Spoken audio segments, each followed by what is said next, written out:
In January 2023, a Fortune 500 company was facing costs of $1.5 million annually due to inefficiencies in cross-border payments. And if there's anything that huge corporations hate, it's losing money because of inefficiencies. And the chief financial officer, Marina Vasquez, knew she had to do something. Then in June 2023, the most powerful company in the world, BlackRock, released their own Bitcoin product. They called it the Bitcoin ETF. This was the signal Marina was waiting for. So, on the 15th of June, she allocated $100 million to Bitcoin. She also partnered with Strike to enable payments in cryptocurrencies. The company she managed is called Trident Enterprises and is just a huge supply chain and logistics business. So it made sense to try the crypto payments. Just 1 month after the changes, and she was already saving $58,000 a month from remittance fees. This was all detailed in a Wall Street Journal article, and Jean-Marc was a big fan. He is the owner of a Paris luxury department store founded in 1865. And he is a crypto believer. But he read more than the Wall Street Journal. He read in CoinDesk that in Asia, the crypto adoption was more than 40% of the population. He also read that people who pay in crypto spend 20% more on average than the rest of the customers. So he had an idea. It all came together, and it all made sense. On the 15th of December 2024, his luxury department store enabled payments in crypto. He partnered with Binance and Leasy and set up QR codes for payments that are linked directly to customers' digital wallets. Within 3 weeks, they saw a 15% increase in customers, and the crypto shoppers were indeed spending 20% more than the regular shoppers. But while Jean-Marc and Marina were celebrating their early successes, hundreds of other companies were sounding alarms.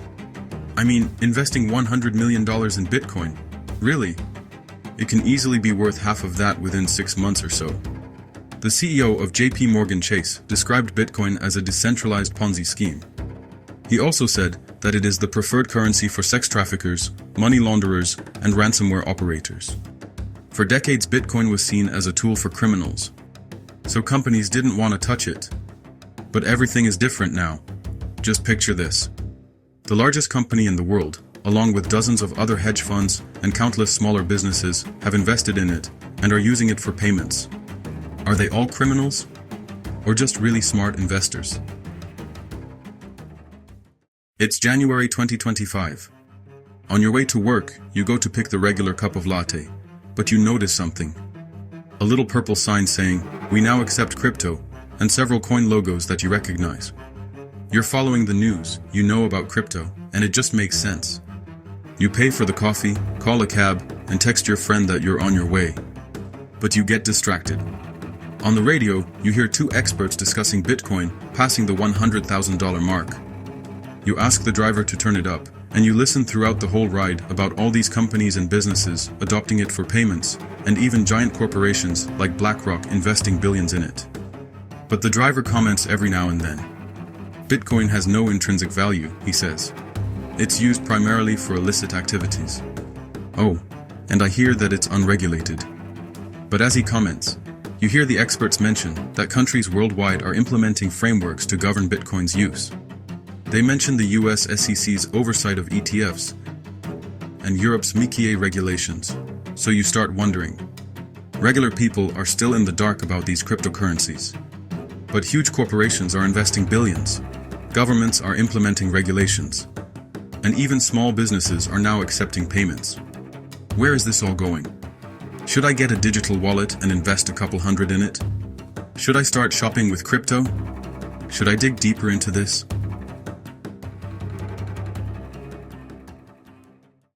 And I would argue we're in a very interesting time now because we have just emerged out of the era of the crypto cowboy. They're all in jail or they're out of business. The regulators won. And I don't think that's a problem because I think the real potential of crypto is now being unleashed as we see evidence of these ETFs, most notably the ETH that just came, the Bitcoin already. This is the integration of crypto into the financial services industry worldwide, and it needed to go through its cowboy phase. And I obviously realized that some of those pioneers that were founders didn't play by the rules and they suffered the consequences, I guess. That's why I tell people, if you're going to be playing in financial services and you're going to be in any way involved in financial markets, you have to be compliant 100% of the times. If you fall off the rails and become a felon, many institutions, just by their own rules, can't deal with you. Today, what I'm really excited about and why I've continued, we were just doing a mark-to-market. We're almost at 20% of our portfolio in crypto assets now. Wow. And that's quite a bit.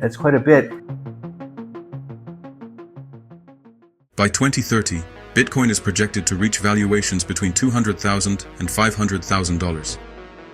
And 2025? That's expected to be the year of nation-state adoption, with financial institutions and governments integrating Bitcoin into their operations. Fidelity Digital Assets predicts a pivotal year ahead, with regulatory clarity and technological innovation driving broader adoption.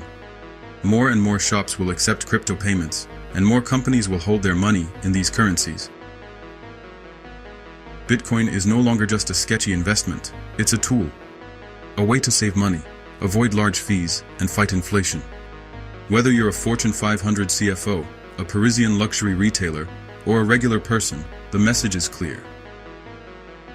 Bitcoin is here to stay, and it's changing the way the world thinks about money. But while the whole world is watching Bitcoin right now, AI is starting to create major problems. Experts are calling it the black box problem, and it basically means that we have no idea how AI actually makes decisions. By now we have AI making decisions in finance and healthcare and even in war. Making the wrong decision can be a huge problem. If you want to find out more, watch this piece on how we can solve this problem. Thanks for watching, guys, and stay informed.